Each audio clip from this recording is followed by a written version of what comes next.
Hello, Sema. How you Hello. doing? Hi. Great to be here. Thank you for having me. Oh, thank you so much for joining me. I've been very excited about this. Oh, you're welcome. Yeah, I'm I excited too. Wonderful. I absolutely love your work, by the way. Every time I see it, I know it's you on the Facebook groups and things. Right, thank you.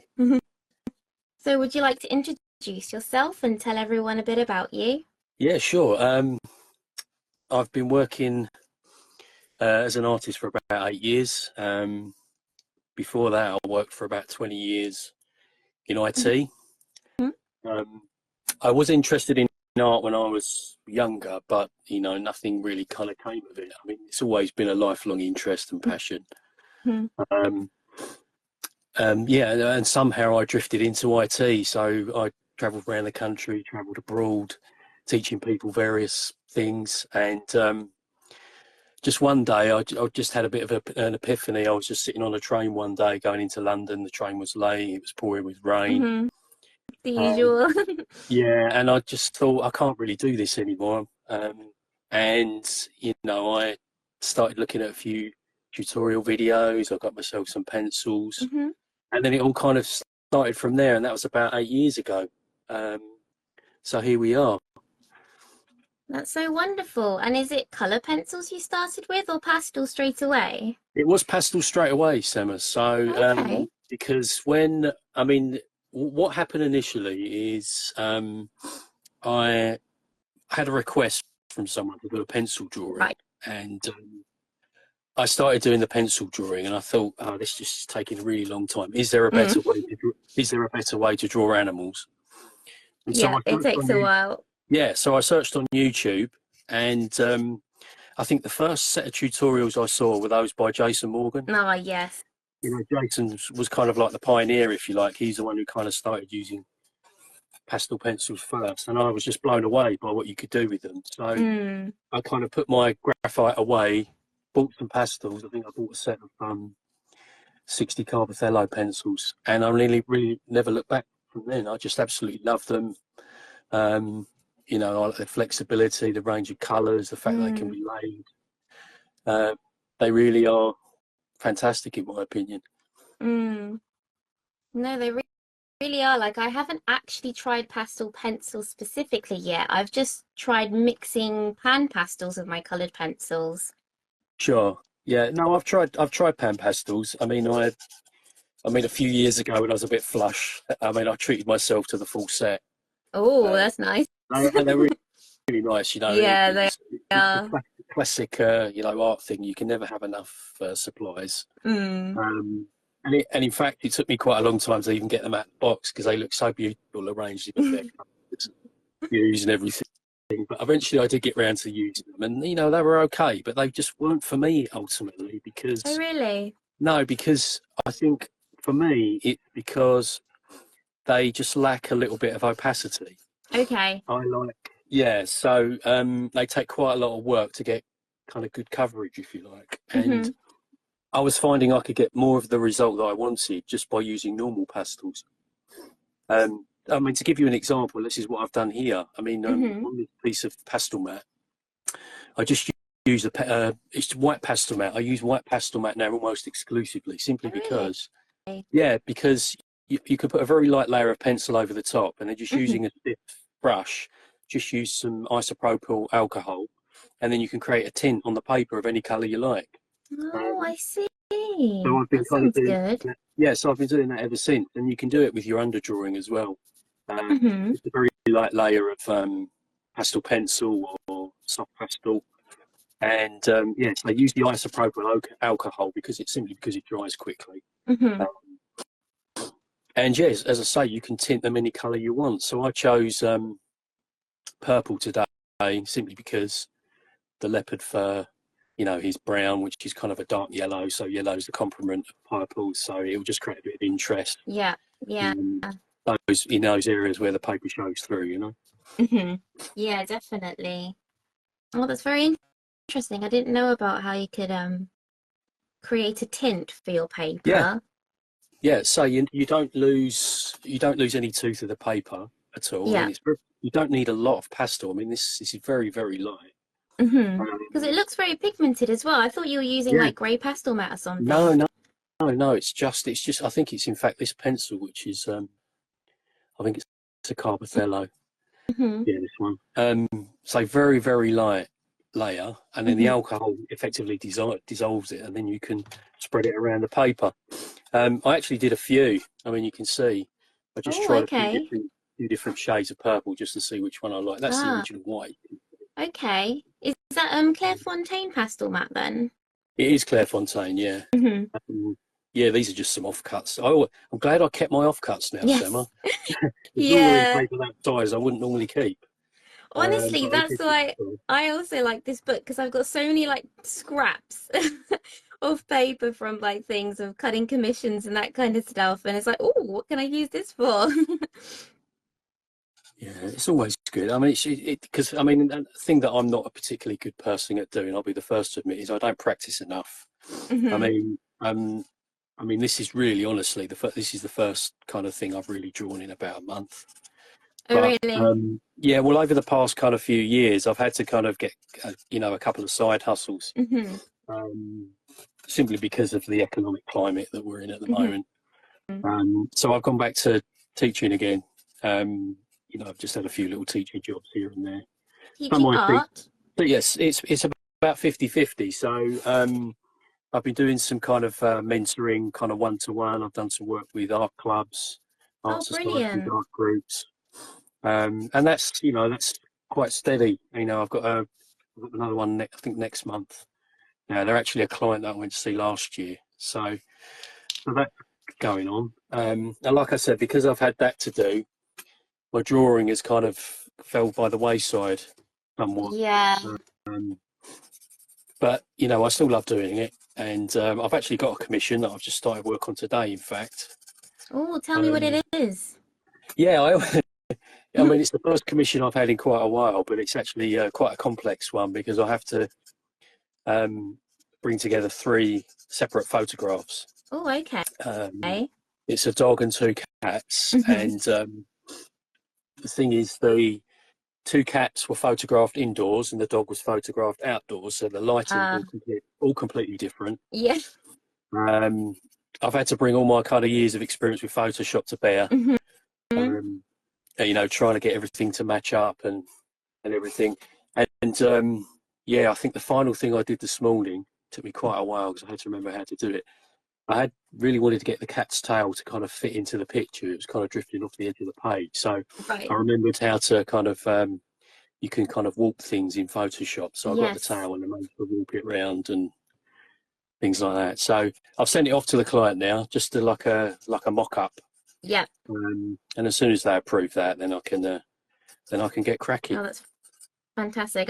It's a breath of fresh air hearing how your process works because that's exactly what I do. Mock-ups in Photoshop, send it to the client. You don't Yeah, start any absolutely. work until they're happy.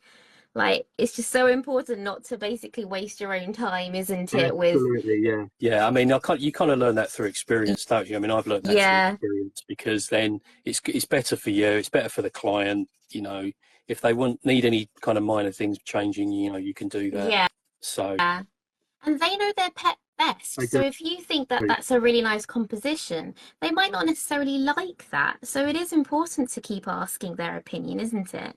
It is absolutely, yeah. And I like to do it in stages as well because quite often you're given a photograph with not particularly, you know, a good background, shall we say. Hmm.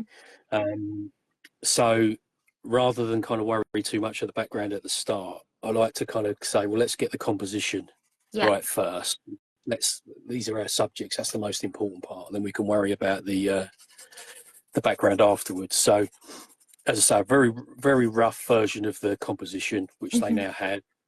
And then if that's approved, then we can start talking about the background Hmm. and so on and so forth from there. Do you often like to include a background in yours? I never used to because I think like a lot of artists, they used to frighten me.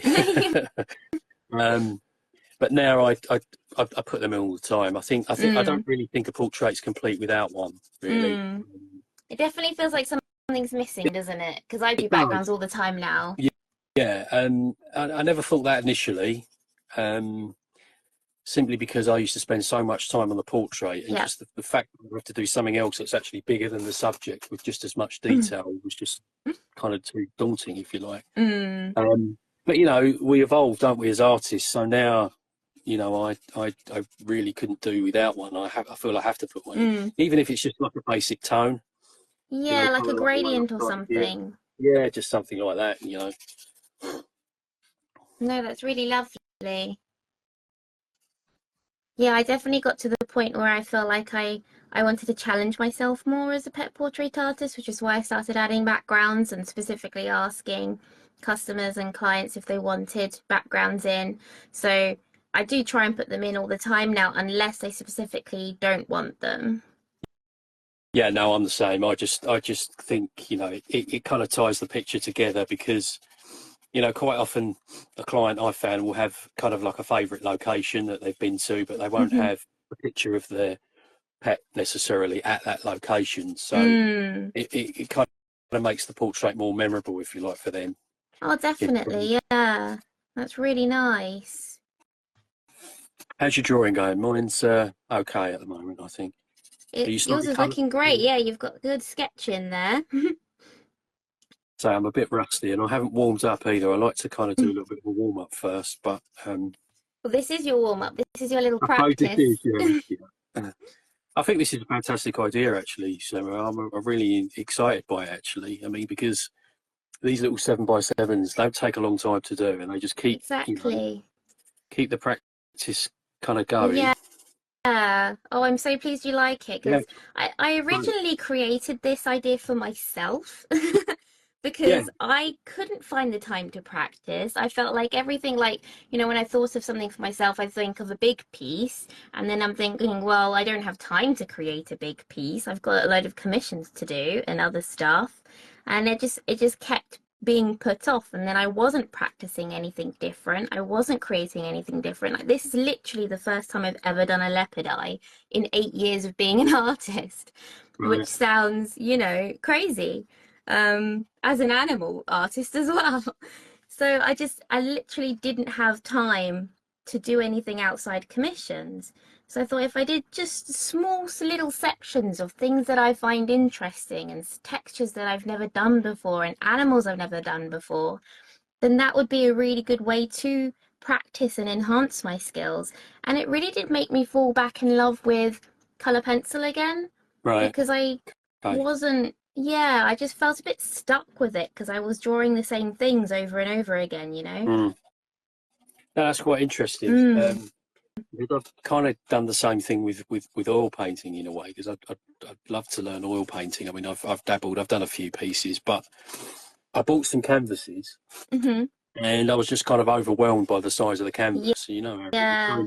we're so scared of failure and things not working out. So what I did instead is I bought just a big, went down to the local DIY shop, just bought a big sheet of plywood Mm-hmm. and just cut it into little 4x4 and 6x6 Oh, that's good. squares. Yeah, and so um, I did about, I don't know, about 50 altogether. I think Oh, half of wow. them, I think half of them I sold. And of course, you can probably guess what happened to the other the other half. But see, it took away all that pressure of doing a large piece. You Yes. know, it really helped me kind of learn how to kind of handle the medium and things to look out for and ways to approach it and so on. And it Okay, really so helped. how long have you been trying out oil paint then? About a year now, I think. It's about a Okay. year. So, um, I mean, I've had the paints longer than that, Mm. really, but you know, rather like my pan pastels, they kind of just sat in a tin, Yeah. waiting. You know, Mine is the um, same. Mine's in a box waiting for me. yeah. I mean, I'm a bit of a procrastinator anyway, to be honest with you. Yeah. You know, I'm the classic "I'll do it tomorrow" kind of person. You know, um, but yeah. So I've got some more actually. I think I bought some. Whenever Jackson's has a sale, I mean, I'm there anyway. I'm going to buy something. So I did Hmm. buy a couple more paints. And I've got a new palette, a glass palette, so I'm going to try them out again. Hmm. Um, and I quite like them because, so my aim with oil paints is not to do the really kind of highly detailed work that I do with pastels. Yeah. I'd like to keep the oil painting kind of much looser. Right. Um, and it kind of would give me a nice kind of break or alternative from what I do with pastel, Mm, because by and large they are very detailed. very, Exactly yeah. what I do. And I say I love, quite it's quite refreshing sometimes just to try something different. yes. I love the little sausage dog you did. Is it? I don't know if you did it Oh, was recently, oh yes, but with the coat on. yeah, the little Harris tweed coat. Yeah, Yeah. that was Oh, that brilliant. tweed is just divine. I I loved don't it. know how you Yeah, did that. actually. No, I don't. No, do you know what it was? I think. I mean, it's like a lot. I shouldn't really be admitting this, Sema, really, but it's all smoke and it's all smoke and mirrors, really. Yeah. I mean, I don't. I mean, I've never done it. I never. My attempt is never to draw every single hair. hmm It's just to create the illusion, if you like. And I think Yeah. the most important thing in any kind of painting or drawing is just to get the lighting right. If you get that right, Mm, then any you can add a little bit of detail, but its purpose is really just to enhance what's there.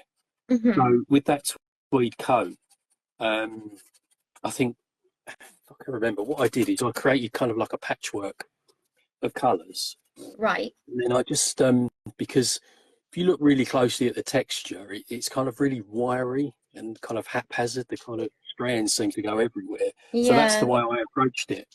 Um, Okay.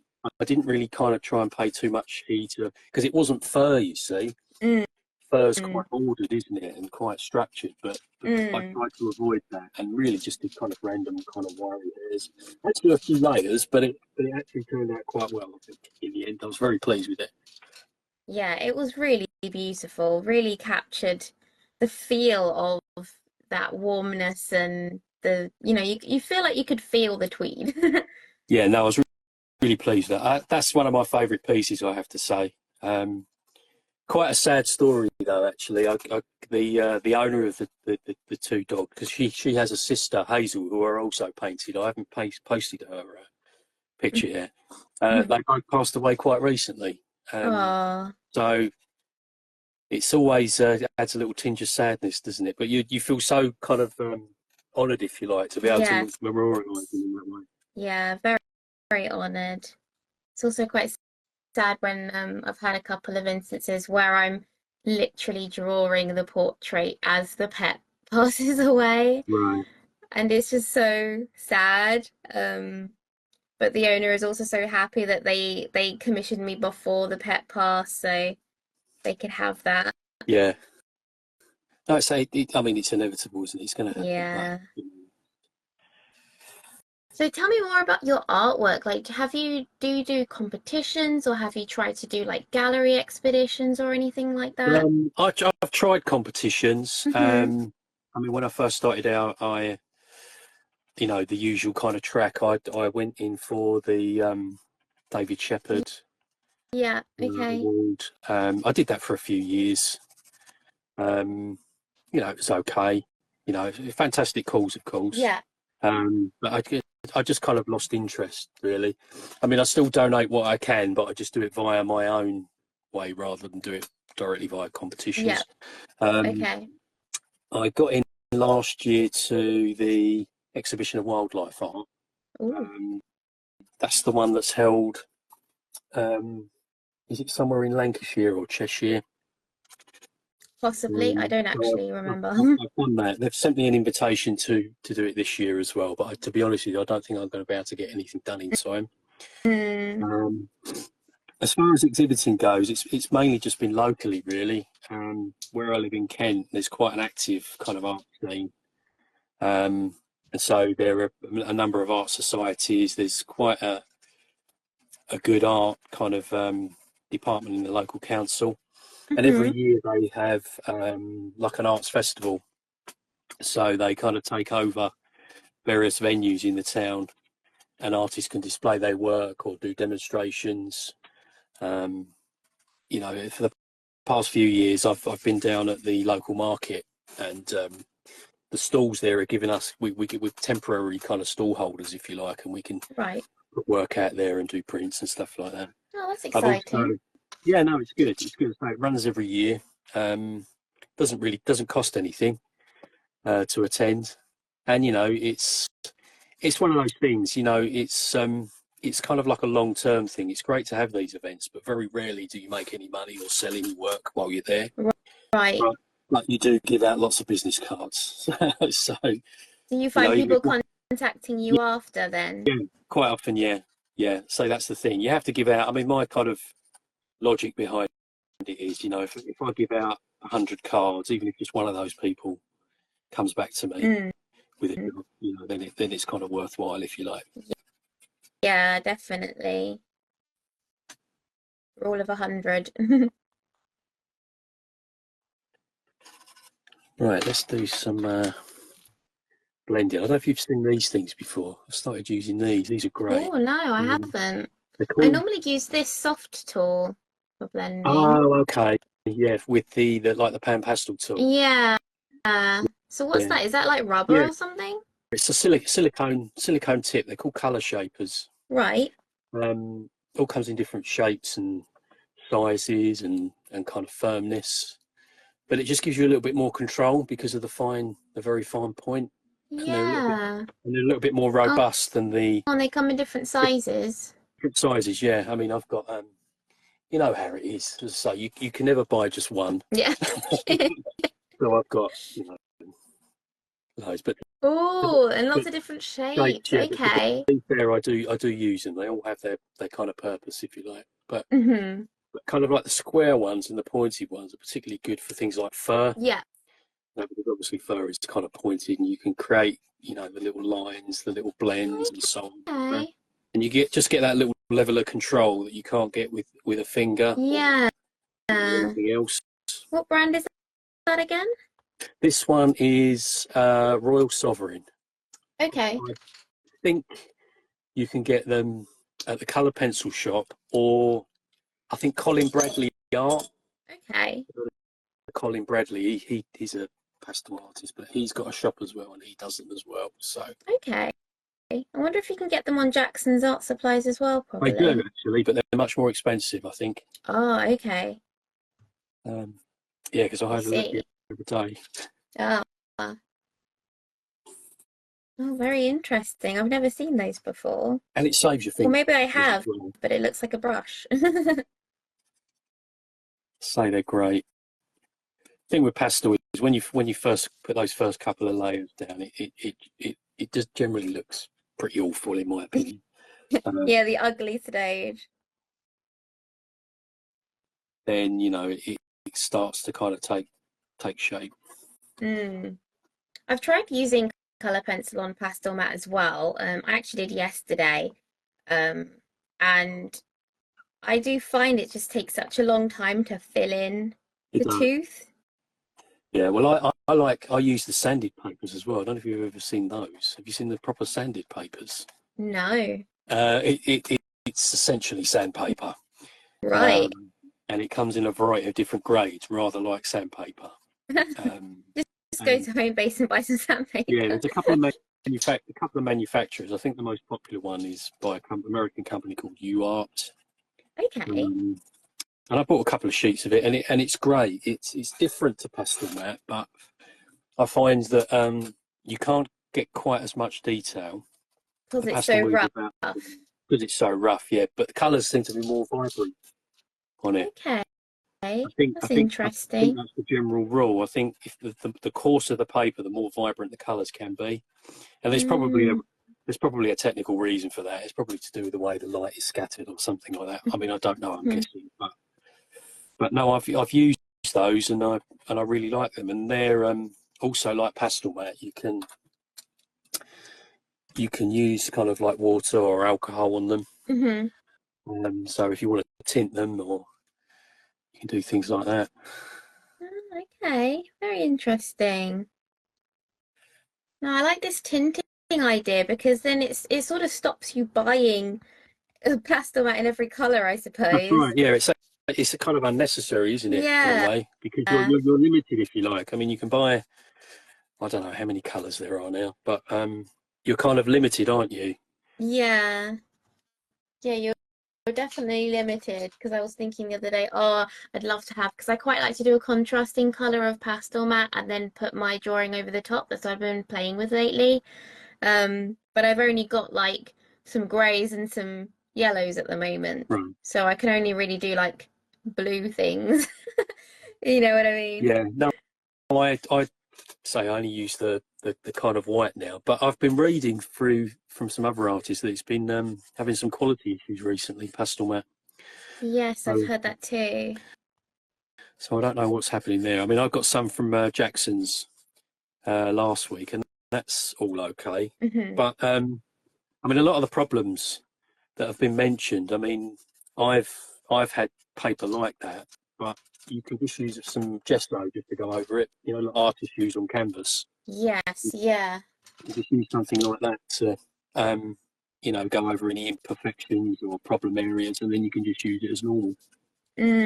Yeah. Have you tried that pastel ground? I haven't, no. Um, I want to, and I will Yeah, me do. too. Yeah, when nobody seems to stock it. I haven't really Oh, found. really? I don't think Jackson's are doing it yet. Hmm. I found it on Amazon, but it just seems a little bit too expensive to play Expensive. with. Yeah. Um, and buying I like buying paper now in kind of big sheets, and then can just cut Yep. it up to order if you like. Yeah, yeah. I used to buy all of my commissions in gummed pad sizes. So it was very standard because I just do standard four sizes basically. Sure. So I used to have a gummed pad for each size because then it was just very easy. You know, you just tear it off, start, no measuring, no cutting. But Yeah, I I've run think. out of storage now. Yeah, I think. Yeah, you're right. No, I think the only reason I started buying sheets was because I had a request for um, a guy wanted a client wanted a landscape piece Oh, that was kind of like 100 centimeters by 70 centimeters, and of course you can't buy pads that big, so I had to kind of buy mm, two. And I think when I was buying it, I just kind of worked out um, that hold on a second, this is actually much cheaper than buying, you know, Pastelmat and pads, because you can yeah. just cut it in half, and then one of the halves cut in half again, and just kind of do that, and you end up with a variety of different sheets. Mm. And now you can use all your scraps for this So it's book. both. Yeah, it's fantastic. It's a Yeah. win-win. So what's your favorite animal to draw then? It's got to be the big cats, I think. Yeah. I mean, yeah, any big cat really. Mhm. If I had to choose one, um, but anything with texture really. That's what really interests me. That's what really draws me to a reference photo. I think it you know, I'm not saying that the type of animal is secondary, Yeah. but Yeah. what really attracts me initially is like a combination of colours, or you know, as I say, a texture. Um, Mm. I suppose elephants as well. I like to. Yes. Done a couple of those. Have you? How did they turn Yeah. out? Okay. I think the first one I ever did is the best one. Oh yeah? When you Yeah, didn't know how to do when I didn't know how it. to do it. Yeah, so yeah, that's the classic story, isn't it? It's like Yeah. some of my favourite kind of pet portraits are the ones I did really early on, because you don't overthink them, Mm. if you like. So It's, yeah, that's what I found. Like when I've started sort of teaching what I do, and then I have to actually think about what I'm doing, and then I feel like I overthink it. yeah, you do. Whereas now I You have just to zone out and don't even think about it. Yeah, no, I have to, as I say, now, you know, we've been doing this for a few years. You're absolutely right. You can't really afford to overthink it. So, Mm. I mean, I used to try and work to kind of like a strict sort of 9 to 5 day, but that just didn't work for me. Hmm. So now you know, and it used to worry me because I thought, well, I'm not going to get the work done and so on. But the problem with it is that I just couldn't get the creative things going, you know, and Yeah.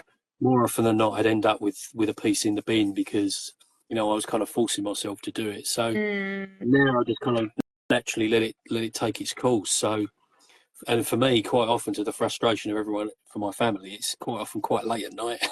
so, so you know, you could be reading a book, or you could be watching a video, and you'll just get that little kind of flash of inspiration, Yeah. and then you'll want to start creating, you know. Yeah, Um, definitely. but that's generally the way I work, you know, now. Um, do most of the work in the evenings. Like to put some music on. Nice. And you know, do some practice first, or read some books. So I love reading, and that often gives me some inspiration, or gets me in the mood for drawing. But I don't. What do you do about any block then? Do you just try to distract yourself? That's a good question, actually. Yeah, I mean, I just leave it. Like I say, I try not to force it. I mean, sometimes. Sometimes when you have a commission, you know, you don't have any choice. So yeah, that's what I was going to ask next. Yeah, what do you do if there's a deadline? So my rule of thumb there is just try and do 5 minutes. Yeah, and if you can do that 5 minutes, that 5 minutes might turn into 10 minutes, which might turn into half an hour. Yeah. You know, even if you could just do that, you know, it will soon add up. And it's what I did today. You know, with this current commission. I mean, it's really difficult. I mean, you know, selecting any animal with fur from a background. Yeah. So I've done it for a long time, because I did a lot of work in IT. I did a lot of work with Photoshop, and I did a lot of courses for people who worked in the fashion industry, and they were interested in, you know, how to select hair and select models from backgrounds and stuff like that. And of course, the skills that I learned doing that, of course, naturally lend themselves to selecting animals from. That's incredibly useful. Yeah, so, but I didn't want to do it this morning. I really didn't want to do it, but you know, I just did 5-10 minutes, and you know, 2 hours later, I was pretty much done and sent it off to the client. So you know, it's just overcoming that initial reticence to start something. Yeah. You know, it's not going to be like that every time. Sometimes, you know, we'll just throw everything down and say, well, it's just not going to happen today. And I have done that. But more often than not, you know, you'll end up putting in a good couple of hours. Definitely. I always find that if I have that kind of block as well, sometimes it's just about just sitting down at your drawing desk, picking up the pencil, and almost that's enough to get over it, you know? Yeah. Just by sitting there in front of your piece. Yeah. It really does help. Does. Yeah. I always find after a long break of not drawing, I forget how to draw. Do you ever feel that way? I'm struggling, Sema, I have to say. Right now, it's looking incredible. You're getting those tones in beautifully.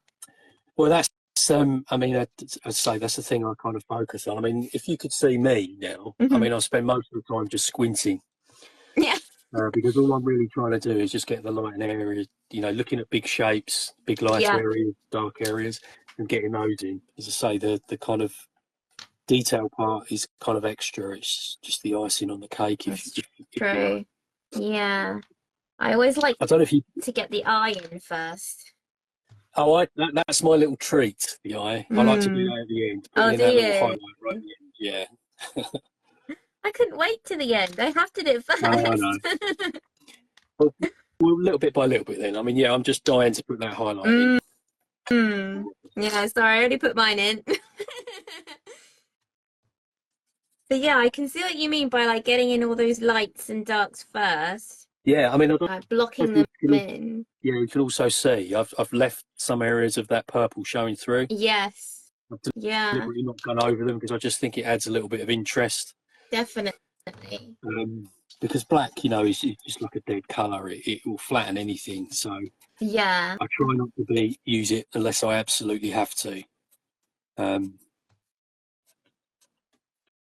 Obviously, with the leopard spots, you're kind of don't have any choice. But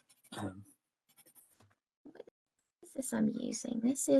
I'm using sepia. That seems to be a good colour for it is actually in the shadows. It is. Warms it up a little bit. I also never look at the names of the pencils I'm using. I just like pick them up.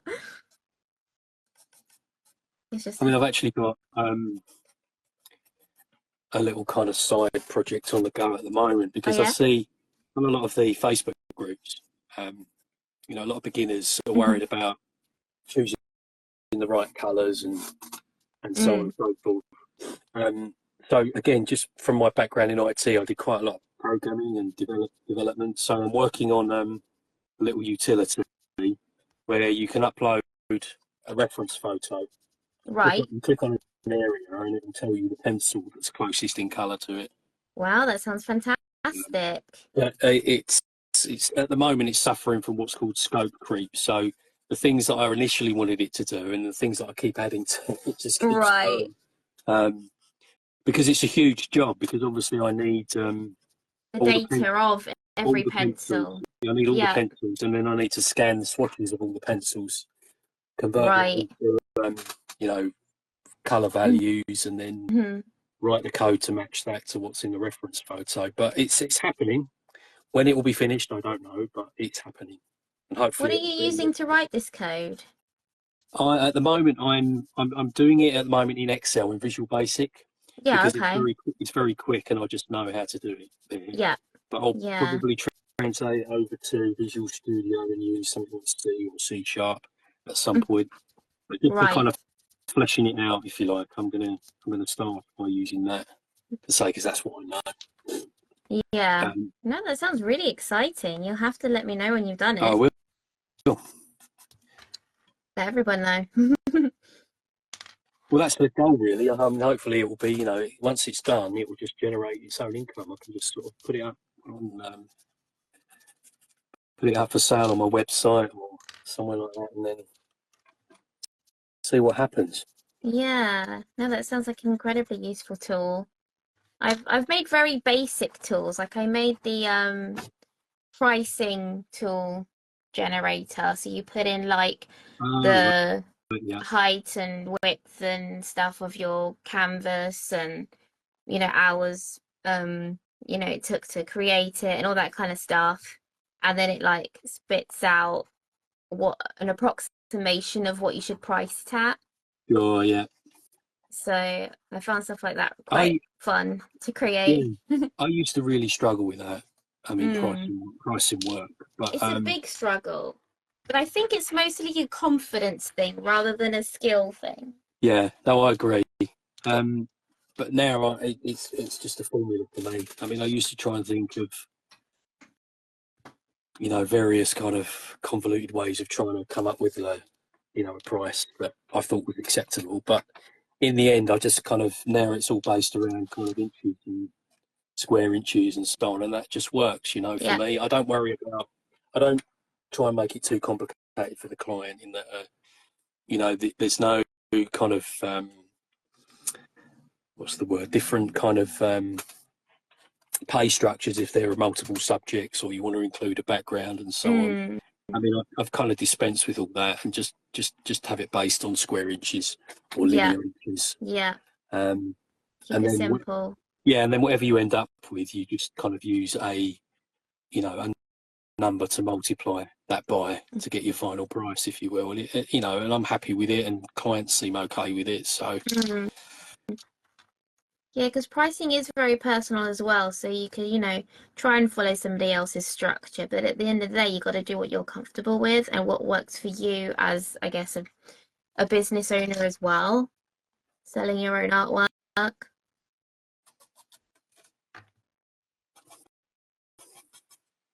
So how do you sharpen your um, pencils? I used to use a kind of sharpener, but now I use one of these. I got a big box of these from Amazon. Oh, They're okay. just single egg razor blades. I mean, they cost about, I don't know. It was a box of 100 and it was about £8. So I just scrape off the wood till I get down to the lead, if you like, and then just use a little piece of sandpaper just to um, give me a slight point. Mm-hmm. I don't try and get too sharp a point because if it's too sharp a point, you tend to fiddle too much. I Mm-hmm. find so. You get the gist of what I'm doing. I think even with Yes. No, definitely. Oh, someone's asked, what is the white pencil the Paul is using on the top of the darks? uh, this one. This is I use for the fur. I've used 3 Caran d'Ache pencils because they're really soft. and they're kind of like the most neutral brown that you can buy. This is the darkest one is Van Dyke brown.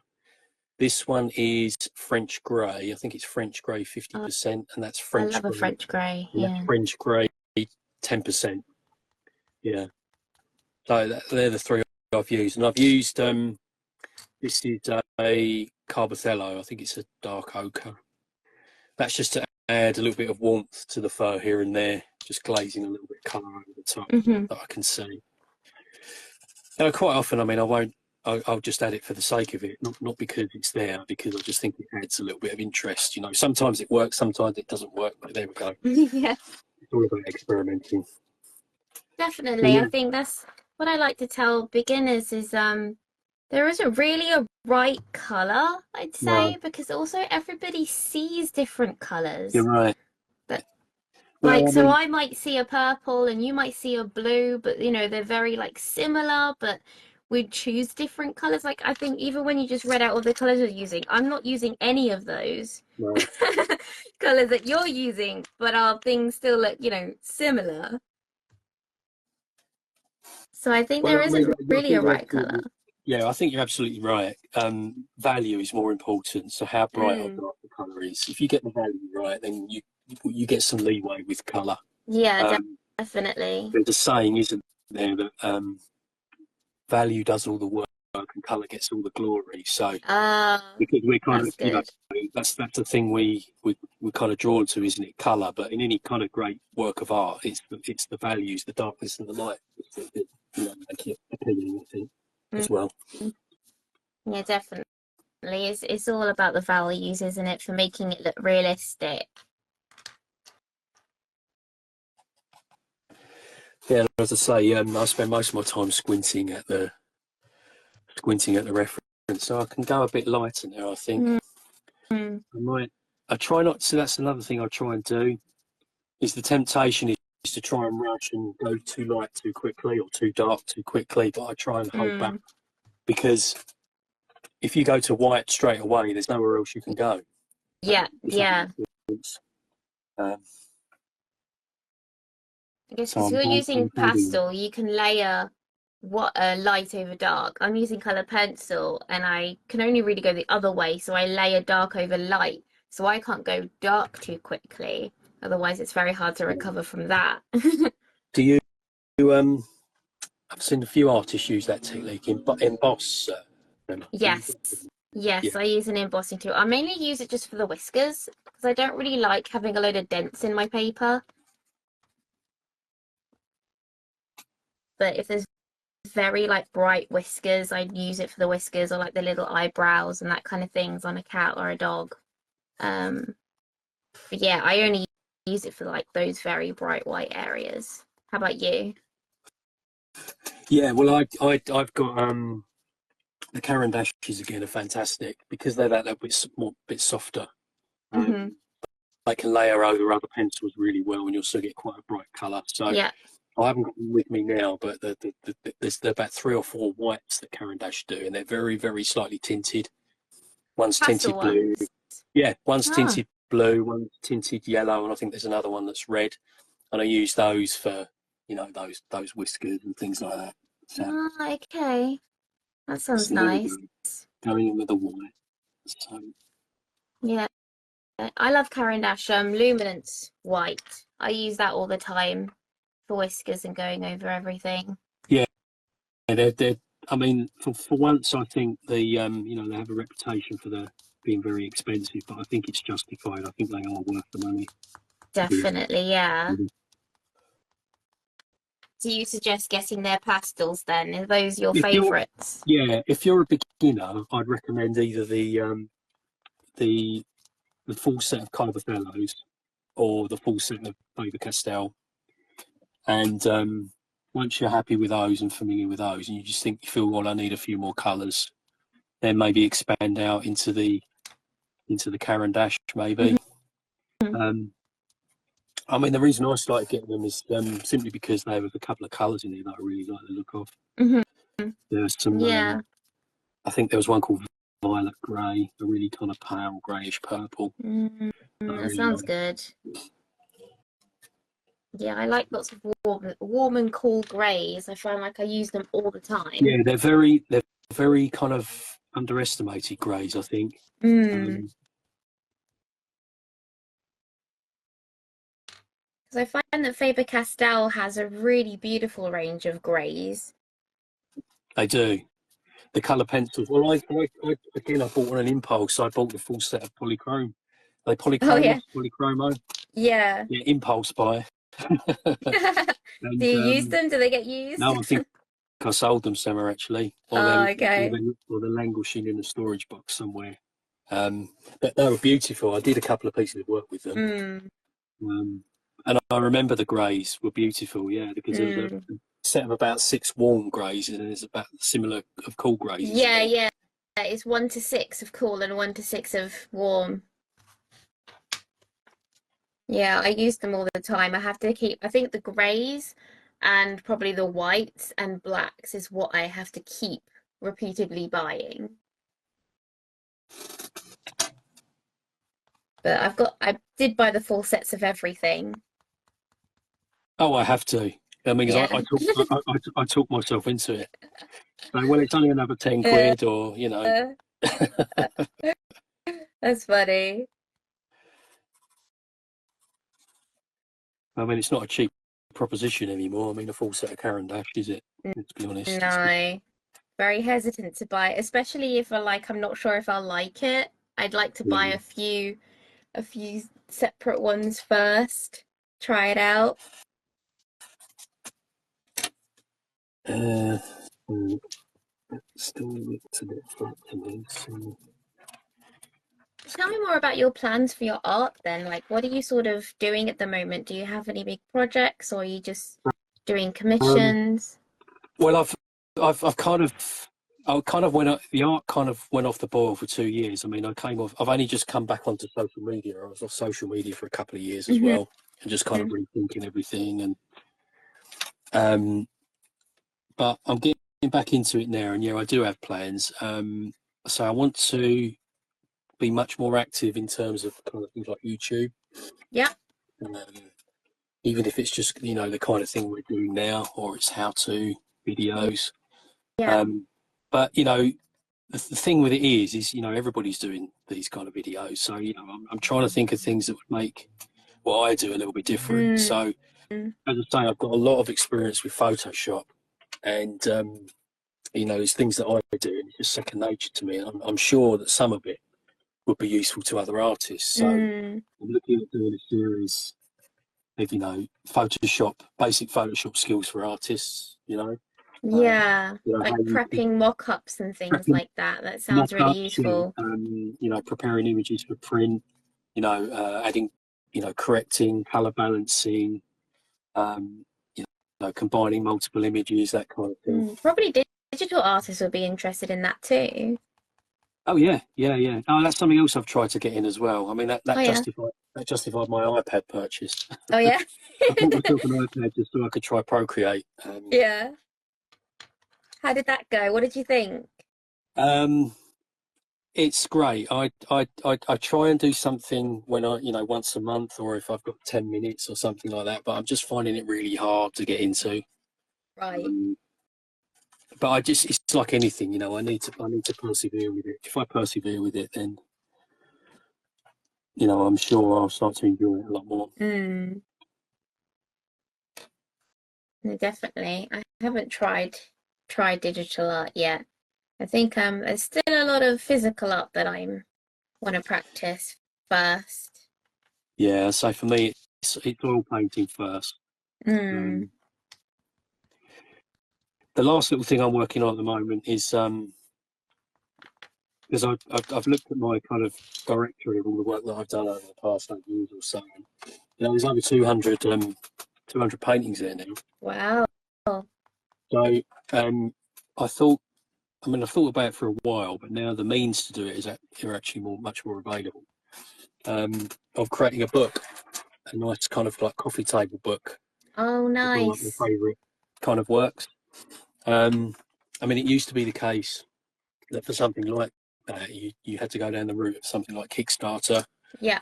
to get the funds to publish it, and produce it and so on and so forth. But now there are print-on-demand services, aren't there? So Yeah. that seems like a much more viable route.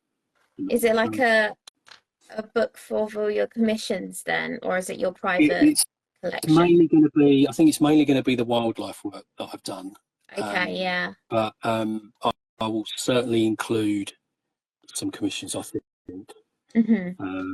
Or I might put that in another book. I'm not sure. I'm just kind of working on organising all the files at the moment and making sure they're all nice and clean and so on. And I've got a basic layout that I've created.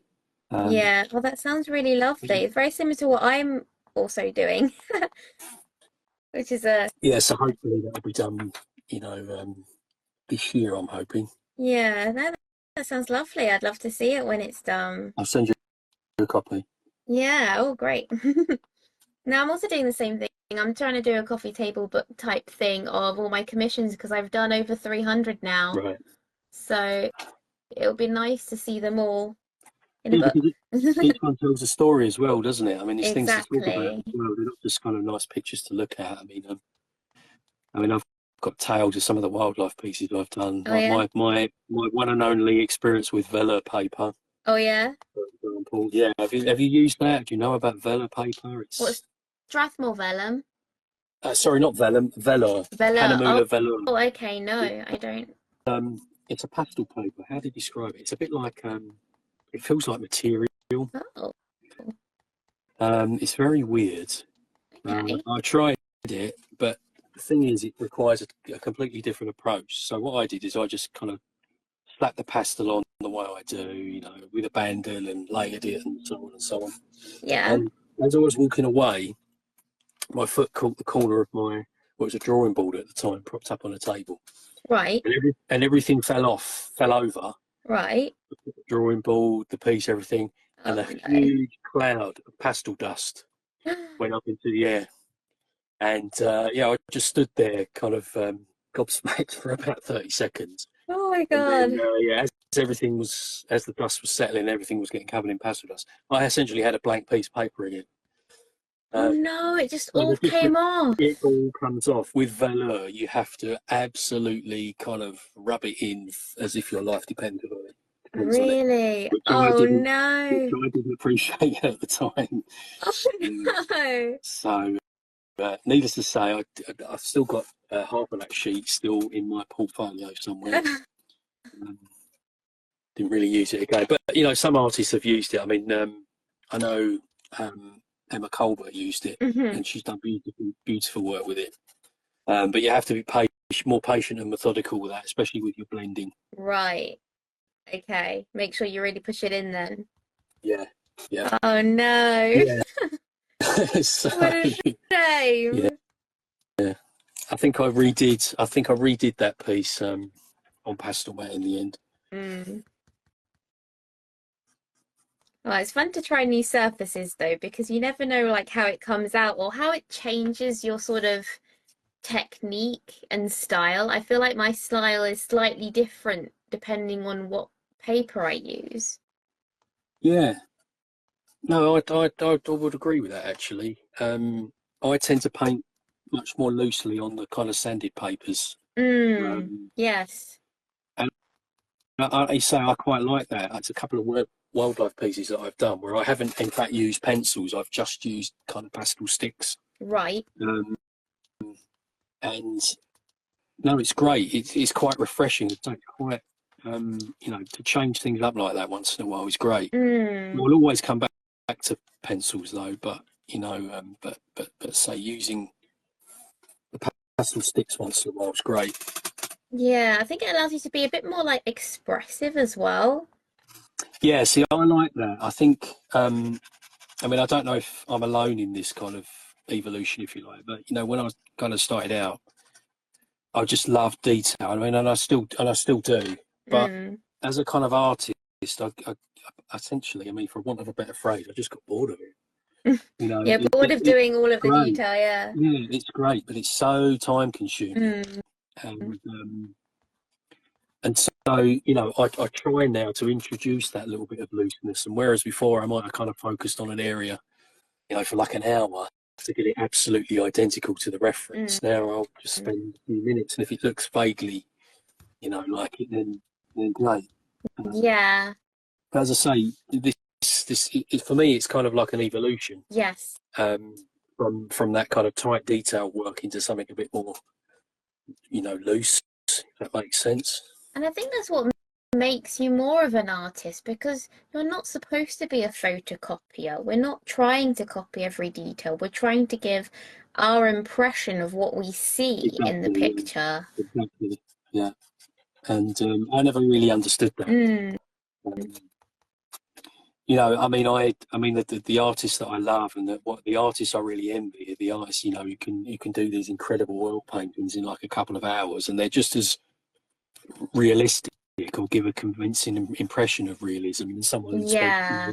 20 hours rendering every last little bit of detail. Yeah. And that's kind of like where I'd like to be at some Yeah. point. I'd like to kind of achieve that level of. I feel like you're definitely closer than I am. I still draw every hair. Not every hair, but I rough hairs. Lots of hairs.